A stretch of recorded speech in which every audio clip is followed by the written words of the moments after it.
तो हमारे साथ हैं शास्त्री जी। छोटी सी उम्र में बड़ा अच्छा ज्ञान प्राप्त कराते हैं। शास्त्री जी, ये मृत्यु क्या है? मृत्यु ऐसी है कि कब कहाँ और कब आ जाए इसका कोई भी पता नहीं। देखिए, हर चीज की गारंटी है पर मृत्यु की गारंटी नहीं। इस पर एक कथा है ब्रह्म वैवर्त पुराण में। एक डाली पर एक तोता बैठा था, तो उसी समय यमराज जी महाराज उसे देखे और हंसने लगे और वहां से चले गए। तो उस तोते के अंदर घबराहट हो गई कि बताओ, यमराज जी मुझे देखकर हंस गए, इसका मतलब मेरी मृत्यु निकट है। तो वो वहां से निकल गए। उसी समय गरुड़ जी महाराज आए, तो गरुड़ जी महाराज को रोका और कहने लगे, तोता ने कहा कि अभी मुझे यमराज जी महाराज देखकर हंसे हैं, इसका मतलब मेरी मृत्यु निकट है। जी जी।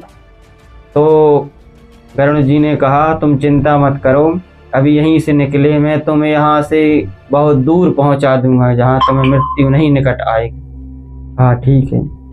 तो गरुड़ जी महाराज ने तोते को अपनी पीठ पर बैठाला और 7 समुंदर दूर एक गुफा के अंदर छोड़ा है, और ना वहाँ उजाला कुछ भी नहीं।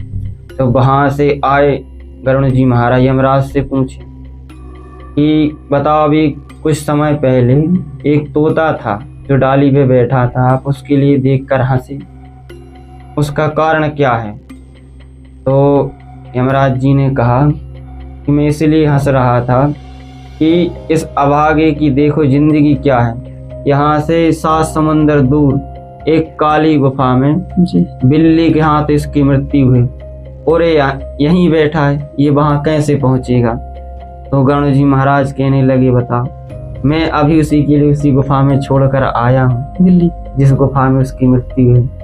तो कहा है वहाँ यहाँ प्रश्न पूछा, और उस समय वहाँ बिल्ली ने तोते पर आक्रमण कर दिया, जिसके कारण उसकी मृत्यु हो गई। जी। तो मृत्यु का कोई भी पता नहीं कब कहाँ से आ जाए, इसलिए आपकी मृत्यु यदि चलते चलते अगर लिखी है तो फिर चलते चलते होगी। यदि किसी भी प्रकार से कहीं भी आपकी मृत्यु है तो वह निश्चित ही होगी। जी।